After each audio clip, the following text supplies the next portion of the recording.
If you want to have a drug to the market, it takes 10 to 15 years of research and development, and more than $1 billion USD is needed. This mRNA stabilization studies in 2005 was a really foundation for COVID vaccines, and later on these two scientists were granted in 2023 a Nobel Prize. So it might be that the scientific work that you have been publishing, the market might exist only decades later. Every single published paper has at least one new innovative solution. Otherwise, it wouldn't be published if it's just existing theories. We use the nanomaterials to encapsulate healthy mitochondria that we want to then deliver to these diseased cells. It would be extremely rewarding to see that the idea that you had in your mind, it actually turns into this product. Even if it doesn't work, you will learn a lot. Oliver Koivisto, it's a pleasure to have you here with me today. Yes, thank you. It's a pleasure to be here and to be interviewed. My pleasure as well. And I wanted to ask you, what is your story? So my name is Oliver Koivisto, and I am a PhD researcher at Åbo Akademi University, and been doing my PhD for a few years now. And I work in the pharmacy department within the functional materials for medicine group. What we do in our research group is that we work with a lot of these like functional materials for medicine. What that means is basically we use a lot of nanomaterials for different solutions for medical problems that we have. So we have some connections with the clinical doctors, for example, who are looking for different solutions for different disease models. And then we are doing the academic research and trying to find new solutions to these disease models that we are studying. When I started, I was doing only the academic research, and then I got sucked into this commercialization. You end up in situations like this if you don't know how to say no, basically. So, yeah. Well, it's nice to say yes for some time, actually. You get to experience different parts of the research world. And now I would like to dive deeper and switch gears a little bit about the research that you're doing. Can you give me a little bit of context on what is that idea that you are now commercializing? What is that innovation? With this commercialization project that we have called Comitell, we are using a healthy mitochondria that we can isolate from the cells. If I understand correctly, those mitochondria, to give a little bit of context there, I remember we were taught in school that they are like the powerhouse of the cells. Yes, so it generates a lot of energy for your needs from the glucose that we eat from the food. And we use the nanomaterials to encapsulate healthy mitochondria that we want to then deliver to these diseased cells and use it as a medical or biomedicine for mitochondrial diseases. You can think that these mitochondria-related diseases are related to organs that uses a lot of energy. For example, one mitochondrial disease, this Leber's hereditary optical neuropathy, which causes eventual blindness because your eyes also require a lot of energy to see, but they cause this rupture for the retina because of the dysfunctional mitochondria. It's not able to produce energy in a correct way. Thank you for sharing this. And now that it makes sense that you are doing fantastic research, of course, and it makes sense that you look deeper into it and you see, can it actually work in human beings and can it help us with the diseases that we might have?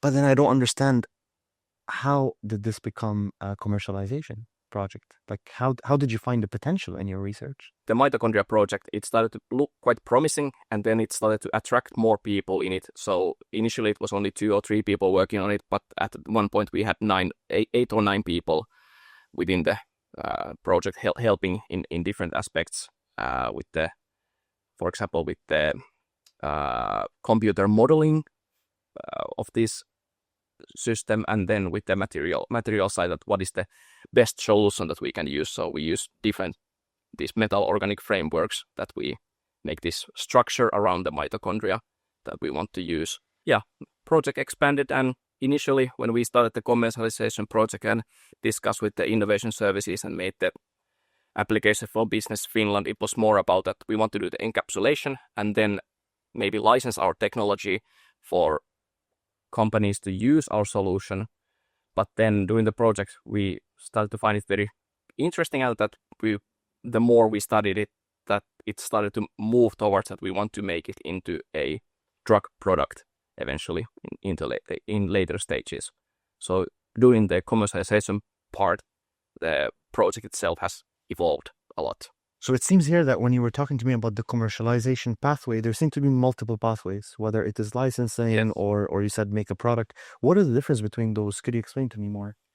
So with the licensing commercialization path, it would be that, of course, it's much faster to get your product in the market if you compare that we are a research group in a university, and the capital that we have is slightly different than what some of the bigger drug companies have. And for example, it is estimated that if you want to have a drug to the market, it takes 10 to 15 years of development, research and development, and different phases that are and so on, and roughly more than $1 billion is needed to bring your drug to the market. So universities or research projects don't usually have these sort of monies. So licensing is a way of approaching faster way of getting your product to the market. But of course, it gives you less control of the product or the product that you are working with. Whereas some other ones that we are thinking is this spin-off, where we have more control, and because we have very dedicated team, this is for now what we are trying to focus, that we want to spin off at some point from the university when we have secured that we have a very good and dedicated team to work on it. And of course, we need funding so we can actually start off or the spin-off from the university side and get the IPs and everything and start the development phase. All right, so it seems that we have multiple pathways to go on. Yes. And it seems that it's a bit hard to get that $1 billion Yes. to actually get the products out there. Yes. Because I feel like maybe one of the things that researchers want to do is to control and to kind of get there in the market and to see their products through. Yes. So would you say like that's not the absolute do or die? Like, can we do other things? You said there's the licensing pathway, then there's the product and the spin-off pathway. Are there any other pathways? Of course, like if you think about that, for example, with our project, that when we are doing the commercialization pathway, we need to have a secure IP or patents with it. One way is, of course, that we just sell the patents and the research that we have. That's another way of like doing an exit out of the commercialization part. But I think in our case, the spin-off is the best option because we have a very dedicated team to work on with the project, and we want to see it succeed. And we want to see the like first initial stage, that if it goes into the preclinical stage and maybe into phase 1 trials at some point, it would be extremely rewarding to see that the product or the idea that you have had in your mind, that it actually turns into this product that could be used, and you could scale up the production of it and have the good quality product of this nanomaterial. So at least, I don't know, I hope my enthusiasm shows here that I believe in the project and I want to continue working on it. So for me and others in the group, the spin-off seems like the best option to work with, even though it's quite risky also, but life is in many ways. That is true. That is true. Every great innovation starts with a Eureka moment, but turning that spark into something real takes much more. That's why we help build From Ideas to Innovations, a course for people who want to do something with their spark. It breaks down exactly what stands between an idea and reality. The IP, the funding, the right people, the market fit. And through the series, you'll hear the stories behind those innovations. Real conversations brought to life with the support of our partners, Varha, the University of Turku, and Åbo Academy University. Subscribe to our series and check out the course link in the description below. And now, let's get back to today's guest. Now, how about if you can give a piece of advice to somebody who is doing research? How can they find that potential of making a commercial, let's say, spin-off out of this research? Or research within the academic they have this curiosity of very specific area of science that they want to expand a little bit more. So I think the best way is that if you have this scientific knowledge, it's like a big bubble where you have all the ideas and theories and everything, and you have this very specific area that you want to a little bit expand the bubble and push it a little bit forward within your field, and you have the curiosity, and the meter of success is that you want to publish your research, of course. If you think about then moving to the commercialization way within your research, is that every single published paper has at least one new innovative solution in it. Otherwise, it wouldn't be able to be published if it's just existing theories. So you need to have something concrete and new. So you have to think about that.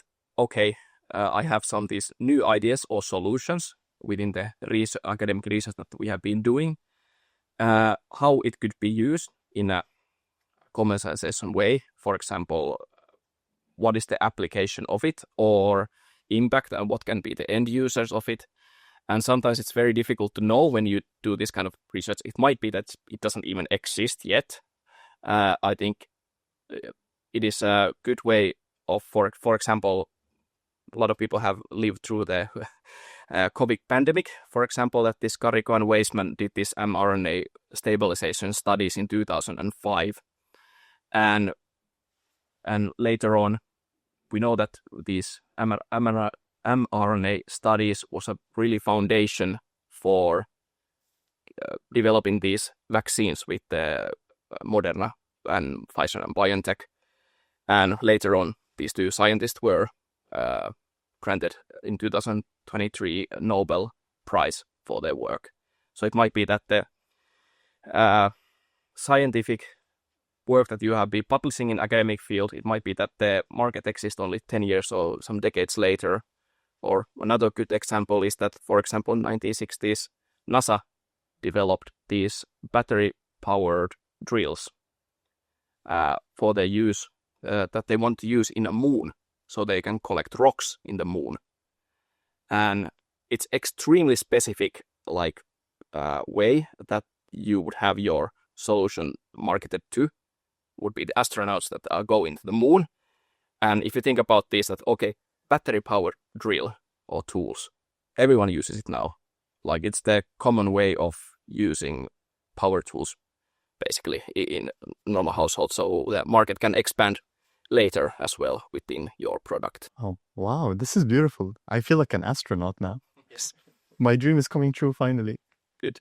This is really nice that you mentioned that the time factor is also critical here. So not every research that we will do will turn today into an innovation. It could take some time. Yes. But just believing in your science and seeing the power and the potential in it is actually it seems that this is the silver lining, that it has a potential. You just need to think about it a bit more, wait for the right conditions, and then go forward with it. Yes. Then maybe I want to ask you, like, as a researcher, you're doing research for the sake of science, and you are, you're adding to the sea of knowledge or the ocean of knowledge that we have. But then, did it change, or did your perspective on science change when you started becoming a person who's working with a commercialized version of the research? Yes, of course, it has been developing all the time during the time. So when I was doing my master's thesis within the same research group, for example, the working language was in English, which was at that time for me quite difficult. I had trouble that how to even speak properly English, and like when speaking, it was difficult to. It was very quiet, and then you start to mumble and everything when you are doing this talking in English. But now, after having many scientific conferences, and especially within the like commercialization side, we have been having this scientific pitch events that we are pitching for investors or non-academic with an academic background or non-academic background. You have to really know that who are you talking to, and like what kind of audience it is, my wife is curious finding out what I do with the work, but she doesn't have a science background. So, of course, I have to try to find different ways of explaining these that the work that we are doing. And for example, my 2-year-old kid thinks that what I do for the work is because we work with the zebrafish model. Sometimes he was asking me this morning that what kind of food you are feeding them. Can you go to work with the fish? So so the audience is different, and it is like evolving all the time. That what you think about your work and for the academic and commercialization part, and think about that with the commercialization part. I didn't have a lot of like business studies or something like that I have been doing. It's mostly academic, but during the commercialization part, we had people in the group that had for example MBA studies as background. So they had very useful like workshops that they gave us researchers, and you have to have an open mind. And if you are going to the commercialization route, it's very important that you don't have only people that are scientists, because scientists have this certain way of thinking. So you need to think outside of the box. Especially for scientists, it might be very difficult to notice that what is the end user. You might think that, okay, it's a patient. But yeah, okay, what kind of patient? And how would you sell this product to the patient or the doctors that want to use your solution that you are trying to do? And maybe on that side, you need someone who has a business background, and of course, people who have a legal background and know about the regulations and everything. So you need to have a big team working with you with different backgrounds. This is a fantastic point. Like what you're saying is very interesting, is that when I was in the research bubble, I focused on the research and to work with the science basically. But then now that you're still working with research in a different perspective, you're mentioning how it's important to talk to your children about it, your wife about it, but also the business developers about it, the society about it, pitching it to investors. So it seems that commercialization is so powerful because it sort of puts you in this environment that you are going to share your research with so many people. And It needs to be super clear. Yeah, in the commercialization part, no, there's not a person in the world that could do the project alone.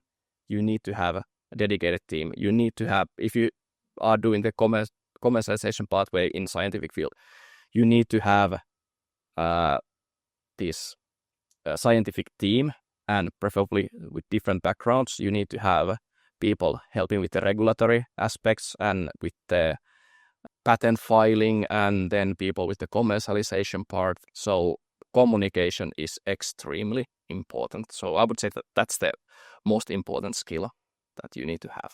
For example, with the like a lot of the funding that we are or scientists are getting, a lot of it is paid by taxpayers, and I think they have the right to know a little bit that what we are doing and what is you have been getting this $500,000 for your project. Okay, what was the end goal of it? And like have these layman terms or non-scientific terms that you also use. That that what was the good that this research resulted in, and it doesn't have to be that that it needs to have the commercialization potential. Like it can be that the market exists 10 years, 20 years later for the research or the academic research that you have been doing with the co-workers. So it's constantly evolving, and the basic research is extremely important. That what universities are doing, and I think also if you think about what the new focus with the Finnish government and parliament is currently, that they want to expand a little bit of the funding that goes towards the research and development. I think it's like 4% of the GDP that they are aiming to get.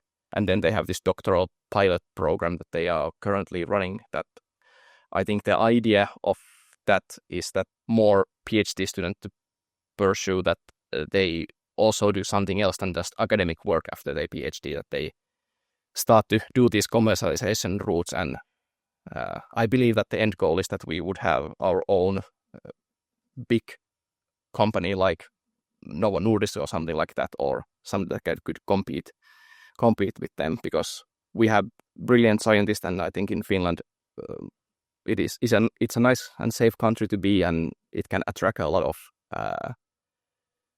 good scientists from different parts of the world. So we need to have these good foundations with it, and I think that it's going to the right direction currently. I believe so too. As a matter of fact, a lot of the Novo Nordisk grants are coming to Finnish researchers. So that's something to think about Yes. the quality of research that we're doing here. Even internationally, people are investing here. Now, how about what was the hardest part for you in shifting your mindset from doing, like being in the lab and then to a business kind of mindset? If you work in a lab, like I mostly still do, you have to be able to have these problem solving skills within the lab. And with the commercialization part, you have to think about a little bit further in the line that, okay, that you have this product in mind, what is the end goal of it, and what would be the potential customers, why someone would be interested in this research field. So you look at the bigger picture and you look at the why you're doing this. Yeah. I couldn't stop myself from sort of analyzing a little bit of your story, because I was thinking like, Oliver sounds like a very driven person. He's very curious. He's very open. He says yes to opportunities. He's not closed up, but he's more like he has this brave and courageous attitude towards life. Like, you know what, we can try. Like, why not? And I'm a bit interested, like, what makes you the person that you are today? The person who's like curious, the person who's going out there doing things in the world. No, God, that's a very interesting and difficult question to answer. But I think different life experiences and different people in around you. And for now, I'm extremely grateful for my parents that have been supporting me during my years of studying, and also my wife. So they matter the most, and who I am as a person. But also, of course, friends during the studies and the new ones that I have been acquiring in the PhD journey. So a lot of things play together in this way.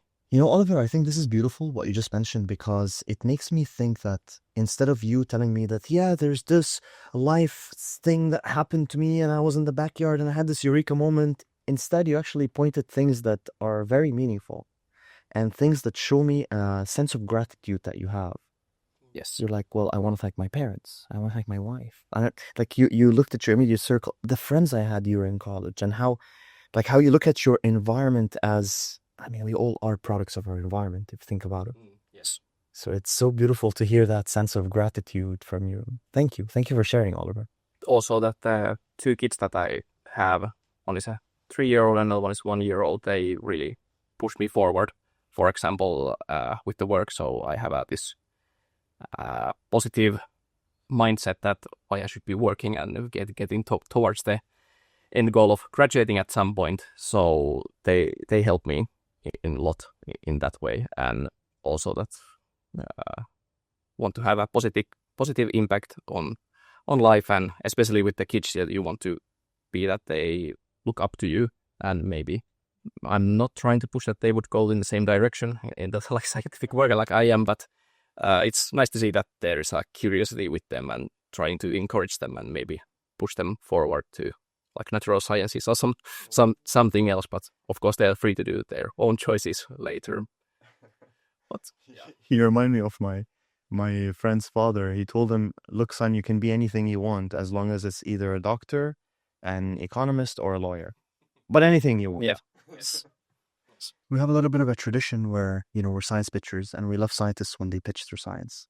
And so I'm going to put you on the spot here and I'm going to ask you to pitch in 30 seconds. 30 seconds. Okay. I want like a convincing pitch. Why would somebody want to take that route and look at the research differently? For the commercialization part, like it was previously mentioned, that you have your academic research and there's always a new idea, at least one within your research field.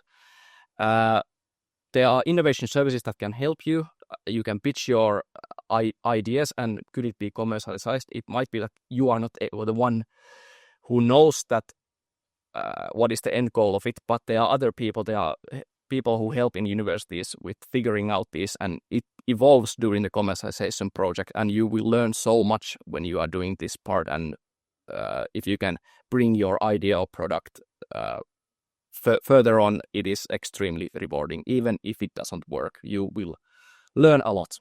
Thank you. Wow. That was a beautiful 40 seconds. 40 seconds, okay. Wait, John. Oliver, that was fantastic. Thank you so much for being very open and sharing all your experiences with me here today. Thank you.